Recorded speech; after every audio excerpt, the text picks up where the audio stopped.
Salut et bienvenue dans New Deal, le podcast Slate IFRI TTSO qui décortique l'actualité américaine en compagnie de Laurence Nardon, responsable du programme Amérique à l'IFRI. Bonjour Laurence. Bonjour Romain. Laurence, depuis vendredi dernier, le 13 juin, l'attention du monde est bien entendu captivée par les événements du Moyen-Orient, avec des frappes israéliennes déclenchées sur l'Iran et la riposte qui s'en est suivie.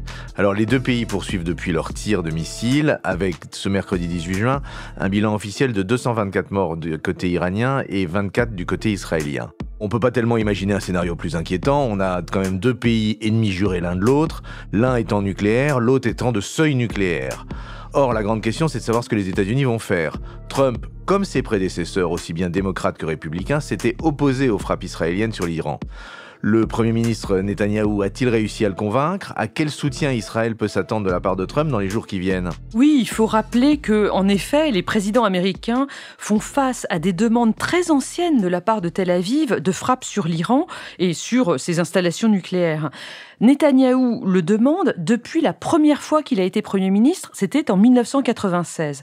Il y a d'ailleurs déjà eu des attaques israéliennes sur les centrales nucléaires iraniennes, c'était en l'occurrence des attaques cyber. Vous vous souvenez peut-être du virus Stuxnet qui avait été déployé en 2010, c'est-à-dire il y a déjà 15 ans. Les Israéliens, en 2025, sont donc passés à l'action le 13 juin avec l'opération Lion qui se dresse, Rising Lion. C'est une attaque de nouvelle génération préparée de longue date avec des drones déjà présents sur place, déclenchés le moment venu pour détruire les capacités de défense aérienne iraniennes afin que les avions israéliens aient le champ libre pour leurs frappes. Oui, c'est un modus operandi qui rappelle l'attaque toile d'araignée lancée par l'Ukraine sur les bases aériennes russes du 1er juin. C'est des drones prépositionnés qui sont activés à distance. Tout ceci, au passage, renouvelle l'art de la guerre, non ? Oui, mais l'art de la guerre est en évolution constante en réalité. Et d'ailleurs, je rappelle aux auditeurs qu'il y a le Salon du Bourget cette semaine. S'ils s'y rendent ce week-end, ils en apprendront plus sur les évolutions de l'art de la guerre. Bon, mais comment est-ce que réagit l'administration Trump ? Eh bien, il y a tout d'abord eu un problème d'image pour le président Trump parce que, en lançant leurs attaques le 13 juin, les Israéliens, d'une certaine manière, lui ont désobéi. Et c'était d'autant plus humiliant que les Américains étaient en pleine négociation nucléaire avec l'Iran depuis quelques mois. On peut penser d'ailleurs que c'est précisément parce que Israël était totalement opposé à tout accord entre les États-Unis et l'Iran, accord qui semblait difficile à atteindre, mais enfin il y avait quand même des négociations. C'est pour cela qu'Israël aurait lancé ses attaques maintenant afin de faire dérailler le processus de discussion, et ça a marché parce que le 6e round de négociations qui était prévu le dimanche 15 juin a bien évidemment été annulé. Bref, à l'aube du 13 juin, Trump ne voulait pas être pris pour un loser et donc il a tout de suite dit qu'il avait été consulté par les Israéliens avant que ces derniers ne mènent leur attaque. Et alors, quelles sont vos informations ? C'est vrai ? Trump a vraiment été consulté ? On l'a dit, c'est une opération qui était nécessairement préparée de très longue date et donc je serais étonnée que les services de renseignement américains n'aient pas été au courant d'une manière ou d'une autre. Mais l'information semble être restée dans les services de renseignement et ne pas avoir atteint la Maison-Blanche. Trump, on le sait maintenant, a eu une conversation téléphonique avec Benjamin Netanyahou le 9 juin, lors de laquelle il a été alors soit consulté, soit simplement mis au courant de l'attaque qui se préparait donc pour le 13. Il y a quand même un élément indéniable de fait accompli. Trump a quand même sauvé la face vendredi 13 en expliquant sur Truth Social qu'il avait déconseillé aux Israéliens d'assassiner le chef suprême iranien, Ali Khamenei, et que, en l'occurrence, les Israéliens l'ont écouté, enfin, pour l'instant. Sur le fond, est-ce que Trump peut soutenir au long cours cette nouvelle guerre ? C'est vraiment difficile pour Trump parce qu'il s'est présenté lors de ses 2 campagnes électorales comme le président anti-guerre qui allait mettre fin à tous les conflits. Alors l'Afghanistan pendant le premier conflit, l'Ukraine cette fois-ci. C'est clair qu'il ne veut surtout pas ouvrir un nouveau front et surtout au Moyen-Orient qui est une région si difficile. Autour de lui, il y a plusieurs conseillers de premier rang qui sont sur cette ligne-là, une ligne non interventionniste, America First. On les appelle les restrainers. Ceux qui retiennent. Exactement, les réticents. Ces derniers jours, on a beaucoup entendu 2 conseillers de premier plan de Trump, Tucker Carlson. Tucker Carlson, cet ancien éditorialiste de Fox, qui est extrêmement influent sur les réseaux sociaux. Et Steve Bannon, qu'on ne présente plus, c'est l'un des conseillers les plus à droite derrière Trump. Ces 2 hommes ont rappelé au président pourquoi la base MAGA a voté pour lui. Il rappelle qu'une implication des États-Unis dans une guerre Iran-Israël mènerait à recommencer un nouveau front du genre de la guerre en Irak ou de la guerre en Afghanistan, et pour eux, c'est tout simplement inacceptable. Ce qui est d'ailleurs intéressant, c'est que ces deux hommes et tous ceux qui sont de cette ligne-là tiennent cette position non interventionniste alors même qu'il s'agit d'Israël. Israël qui est soutenu, on le sait, par la droite chrétienne trumpiste, une très forte partie de sa base. Mais justement, si Trump ne soutient pas Israël de façon claire, est-ce que ça ne risque pas d'être mauvais pour sa popularité? La base MAGA américaine est très sioniste, non? Tout à fait, mais en réalité, Trump a les coudées beaucoup plus franches qu'un président démocrate pour tenir tête à cette base évangélique sioniste.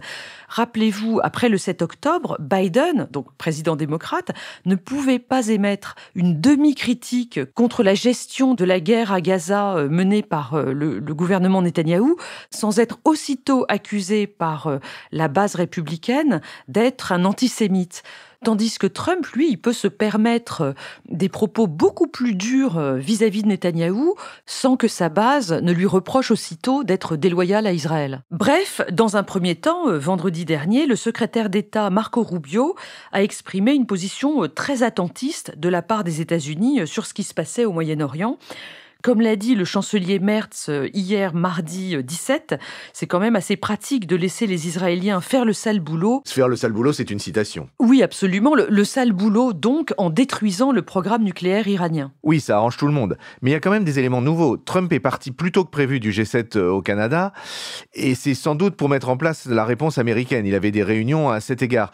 Que va-t-il faire maintenant? Est-ce qu'il va choisir de soutenir plus directement Israël? C'est tout à fait possible. On a vu dès lundi, le 16, une task force mise en place dans l'administration américaine, gérée par le secrétariat d'État. Les Américains ont également déplacé des éléments de leur flotte pour parer à toute éventualité dans la région. Et puis, Trump a eu une nouvelle conversation téléphonique avec Benjamin Netanyahou hier, mardi 17 juin, et il semble se rapprocher d'une ligne plus interventionniste, une ligne néoconservatrice. Les néoconservateurs, rappelez-nous un petit peu la ligne. Oui, c'est un courant majeur de la politique étrangère américaine depuis plusieurs décennies. Ce sont des interventionnistes. Ils veulent imposer la vision, le modèle américain dans le monde, et notamment la démocratie, et cela par la force, si nécessaire.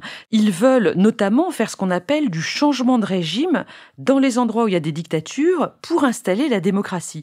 C'est ce qu'ils ont essayé de faire en Afghanistan à partir de 2001 et en Irak à partir de 2003. Oui, avec le succès qu'on a vu. Mais du coup, moi je pensais qu'ils avaient disparu, les néoconservateurs. Vous avez raison, ils ont été largement déconsidérés ces dernières années. La dernière fois que le régime change a véritablement fonctionné, c'est en Allemagne et au Japon, après 1945, avec l'aide massive du plan Marshall. Mais les néoconservateurs, les néocons comme on dit, existent encore à Washington. Ils sont présents dans un certain nombre d'instituts de recherche, comme par exemple le Hudson Institute.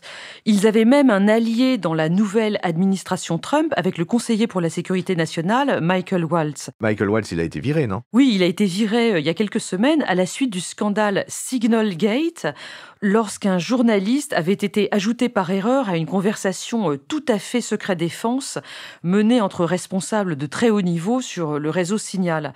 Bref, les néocons faisaient profil bas ces dernières semaines. La guerre que l'on voit se déclencher entre Israël et l'Iran pourrait être le moment de leur retour, puisqu'on parle ces jours-ci de régime change en Iran. C'est mentionné par les Israéliens et par certains Américains également. Bon, on peut être contre le régime change parce que c'est très déstabilisant et ça marche pas très bien. Rappelons-nous quand même que le régime iranien est une dictature absolument meurtrière et sanglante. Oui, d'ailleurs, à cet égard, je fais une incise. La Palme d'Or à Cannes a été remise à Jafar Panahi pour un simple accident qui documente, s'il en est besoin, enfin oui, il en est besoin, la réalité de ce régime terrifiant.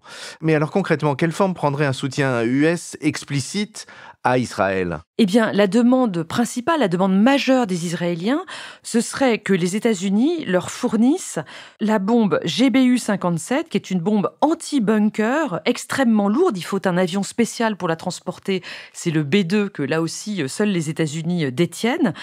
Ce système, donc la bombe plus l'avion, c'est le seul moyen de détruire le site nucléaire iranien de Fordo, qui est une installation nucléaire qui est enterrée très profondément. Oui, et tant qu'on ne détruira pas Fordo, le programme nucléaire iranien restera opérationnel. Bon, pour conclure, Laurence, même si je sais que vous n'aimez pas ça, est-ce que vous pouvez faire un pronostic de ce qui va se passer dans les prochains jours ? Eh bien, tout dépend de la manière dont Netanyahou aura pu convaincre ou non le président américain de venir à son aide. Et là, franchement, c'est très difficile de prévoir. La seule chose qu'on peut dire, c'est qu'une implication des États-Unis dans ce nouveau conflit au Moyen-Orient serait vraiment extrêmement dangereuse. C'est tout à fait vertigineux. Ce que je peux vous dire, c'est que les chercheurs regardent très attentivement un indice un petit peu surprenant, mais c'est sérieux, c'est le Pentagon Pizza Report. Le Pentagon Pizza Report, c'est quoi ça ? Alors c'est un compte sur Twitter, sur X, qui suit de manière extrêmement précise le nombre de commandes de pizza dans les pizzerias qui sont autour du Pentagone. C'est très sérieux parce que dès qu'il y a une crise, les gens qui vont travailler la nuit dans la Situation Room ou dans leur bureau se commandent des pizzas pour tenir le coup. Et donc, quand on voit un nombre de commandes très élevé, on sait que les militaires sont sur le pied de guerre. C'est sur la question 4 fromages ou margarita. Pour moi, ça sera une margarita que nous nous quittons, Laurence. Je vous remercie, je vous souhaite bon appétit et nous nous retrouvons la semaine prochaine. Merci Romain, à la semaine prochaine. Retrouvez New Deal chaque semaine sur Slate Audio et toutes les plateformes de podcast.